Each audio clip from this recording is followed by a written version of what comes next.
Activist Inturi Ravikiran అరెస్టుపై తనకు స్పష్టత ఇవ్వాలని డిమాండ్ చేశారు ఆయన భార్య సుజాత. ఇక విశాఖలో సుజన వైసీపీ మహిళా కార్పొరేటర్లతో కలిసి మీడియాతో మాట్లాడారు. పోలీసులు కూటమి ప్రభుత్వానికి అనుకూలంగా పనిచేస్తున్నారని ఆరోపించారు.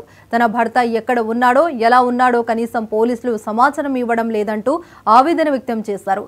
తన భర్తను రోజుకు స్టేషన్కు తిప్పుతూ కేసుల పేరుతో ఇబ్బంది పెడుతున్నారని అన్నారు.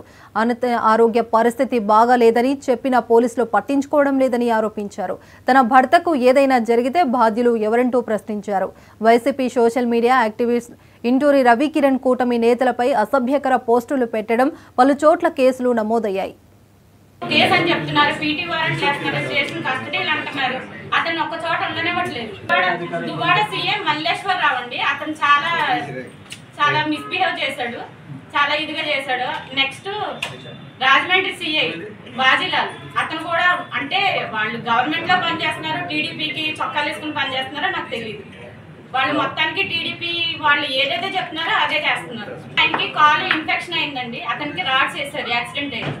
ఆ ఇన్ఫెక్షన్ వేసిన దాని దగ్గర మొన్న సిఐ తోసేస్తే అతనికి చీమ్ పట్టేసింది కాలు.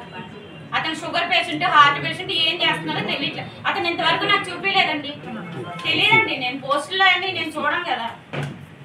మాకు న్యాయం జరగాలని పెట్టామండి. అతన్ని ఇంటూరి రవికిరణ్ గారిని అరెస్ట్ చేశారు. గత 2 నెలల నుంచి తిప్పుతున్నారు. ఒక స్టేషన్ లో ఉంచట్లేదు, ఒక జైల్లో ఉంచట్లేదు, పీటీ వారెంట్ తిప్పుతున్నారు. ఏ కేసు